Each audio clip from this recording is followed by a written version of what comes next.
तो आप कोई भी क्षेत्र उठाइए, ये 3 शब्द आपको सफल बना देंगे, आपके काम में भी, रिश्तों, हर जगह। तो सबसे पहला शब्द है श्रवण, सुनना। के क्षेत्र में कहे तो कथा सुनना। ग्रहण कब करोगे? जब सुनोगे। तो कथा सुननी पड़ेगी, भजन सुनने पड़ेंगे, कथाएं सुननी पड़ेगी। लेकिन दूसरे क्षेत्र में कहे तो ये भी सुनना पड़ेगा। आज हर व्यक्ति बोलने में लगा है, कोई किसी को सुनना पसंद। आप किसी को एक ज्ञान की बात बताइए, वो 4 और बताएंगे। कोई सुनने को तैयार नहीं। मुझे लगता है समय ऐसा आ रहा है कि आज सिर्फ कथा ही सुन रहे लोग, बाकी तो बोलना ही बोलना है सबको। कथा ही बची है जहां पे बैठ के सुन रहे हैं थोड़ी देर।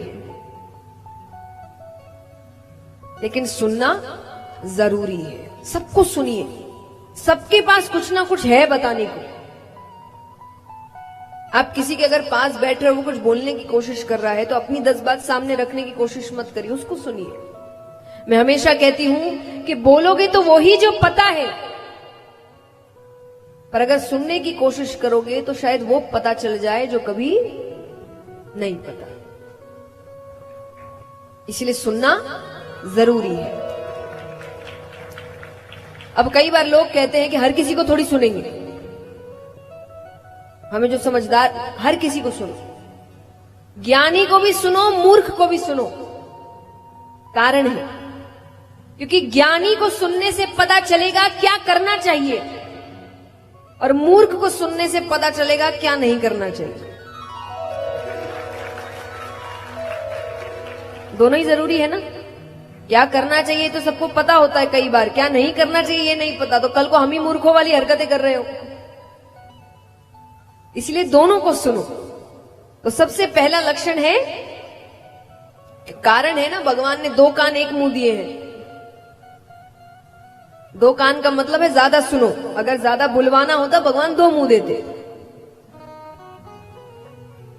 और भगवान ने 2 कान दिए हैं कि बोलो कम, सुनो ज्यादा।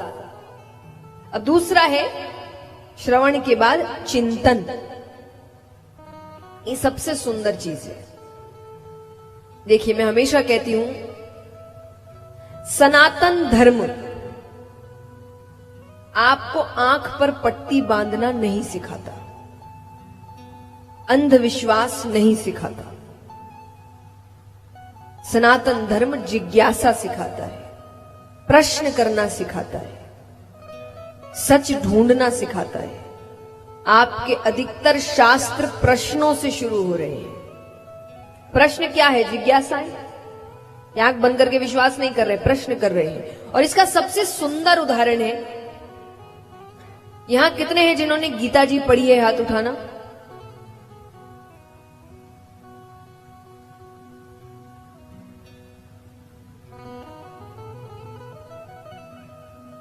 अच्छी बात है, इतने कम हाथ उठ रहे हैं। आपको पता है ना, हम अकेले हैं जो अपने शास्त्र नहीं पढ़ते, बाकी सब पढ़ते हैं, बचपन से पढ़ते हैं, जो बहुत अच्छी बात है। हम अकेले हैं जो नहीं पढ़ते, और घर में सबके होगी। बस रखेंगे, हाथ जोड़ेंगे। एक निवेदन है, इन 7 दिनों में अगर आपको मेरी कही कोई भी बात भी अच्छी लगे, कथा थोड़ी भी अच्छी लगे, तो पहला काम अगर आप कुछ कर सकते हैं तो जाकर गीता जी पढ़िए। सबसे निवेदन है, ठीक है?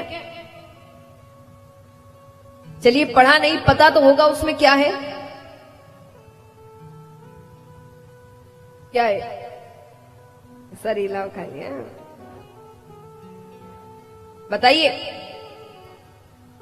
गीता जी में क्या है? भगवान और अर्जुन के बीच बातें हो रही हैं। अर्जुन क्या कर रहे हैं?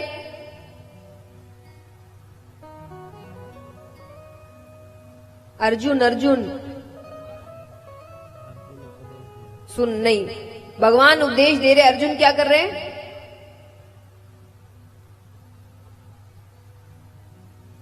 और सोचो, दिमाग लगाओ। अर्जुन क्या कर रहे हैं? नहीं, और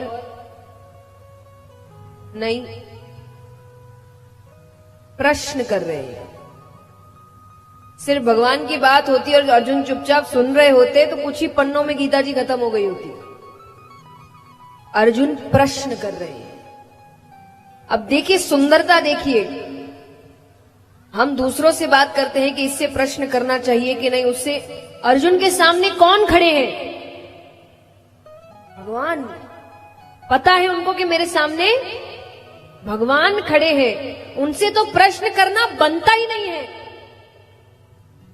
वो तो जो बोले कर लेना चाहिए, पर अर्जुन उनसे भी प्रश्न कर रहे हैं कि ये क्यों, ऐसा है तो ऐसा क्यों, ये कह रहे हो तो वो कैसे। और भगवान मुस्कुरा के सब चीज का उत्तर दे रहे। भगवान उनसे एक बार भी ये नहीं कह रहे कि मुझसे प्रश्न कर रहा है, जबान लड़ा रहा है। भगवान ये सब नहीं कर रहे, भगवान उत्तर दे रहे हैं, क्योंकि आपका धर्म आपको आंख पर पट्टी बांधना नहीं सिखाता कि जो बोल रहे हैं वो चुपचाप प्रश्न करो, अपनी जिज्ञासा सामने रखो। उसी को कहते चिंतन, कि जो बताया जा रहा है उसको आंख पर पट्टी बांध के विश्वास नहीं करना है, चिंतन करना है। क्या बताया गया, क्यों बताया गया, क्या सही है, क्या गलत है, क्या मेरे जिंदगी पर उपयोगी है, इसको तो चिंतन। इसीलिए तो दिमाग दिया है भगवान ने। भगवान कहते मैंने सबको दिमाग दिया कि तुम इसका इस्तेमाल करो। और जो पहले होता है हमेशा अगर वही होता तो भगवान इतने अवतार थोड़ी लेते। भगवान ने अलग अलग अवतार लिए, क्यों? क्योंकि हर समय कुछ ना कुछ नया होना चाहिए। श्री राम जब आए थे तब मर्यादा की जरूरत थी, तो वो मर्यादा पुरुषोत्तम बन के आए कि मर्यादा के अंदर रहकर काम करेंगे। जब श्री कृष्ण आए उनको समझ में आ गया कि मर्यादा में रहते कैसे, तो सिखा दिया, पर अब कुछ और सिखाने की जरूरत है। कहते हैं ना कि श्री कृष्ण और श्री राम में अंतर क्या है, ये बहुत सुंदर रूप से बताया गया है कि श्री राम हमें सिखाते हैं कि मर्यादा में रहते कैसे हैं।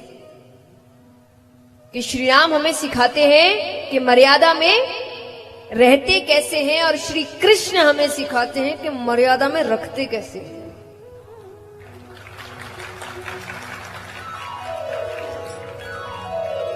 श्री राम कहते हैं तुम कितने ही बुरे बन जाओ मैं अच्छा ही रहूंगा। श्री कृष्ण कहते हैं तुम जैसे मैं उसका डबल। तुम अच्छे तो मैं डबल अच्छा, तुम बुरे तो मैं तुमसे ज्यादा बुरा। तो जैसे जैसे जिस समय की मांग थी भगवान ने वैसा अवतार लिया है। तो इसके पीछे सीख क्या है कि जब जिस चीज की जरूरत हो वैसा बदलाव होना चाहिए। वो बदलाव कौन लाएगा? आप लाएंगे। कैसे लाएंगे? चिंतन करके लाएंगे। बस जो होता है वही आंख पर पट्टी बांध के काम करते रहोगे तो कहां से बदलाव आएगा? तो चिंतन करना पड़ेगा। तो दूसरा लक्षण है चिंतन, और तीसरा है मनन। अब सुन लिया, चिंतन के बाद समझ लिया कि क्या करना है, अब उसको करना भी तो पड़ेगा। सार समझ में आ गया कि सच बोलना है, पर सच बोलना भी तो पड़ेगा, बदलाव तो तभी आएगा। तो मनन यानी उस सार को अपने जीवन में उतार, तब जाकर कल्याण होगा। तो उन्होंने कहा कि ये तीन चीजें अगर आप अपने जीवन में लागू करते हैं तब जाकर कल्याण होता है। अब इन तीन चीजों का ध्यान रखकर दूसरी बार कथा होती है, और दूसरी बार जितने भक्तों ने कथा सुनी उन सबके लिए भगवान का विमान आता है और सबको भगवान के धाम लेकर जाता है। बोलिए श्रीमद् भागवत महापुराण की जय हो। अब महाराज शौनकादि ऋषि सूत जी से पूछ रहे हैं कि प्रभु हमें भगवान के अवतारों के बारे में बताइए। भगवान ने कितने अवतार लिए, कितने लिए बताओ?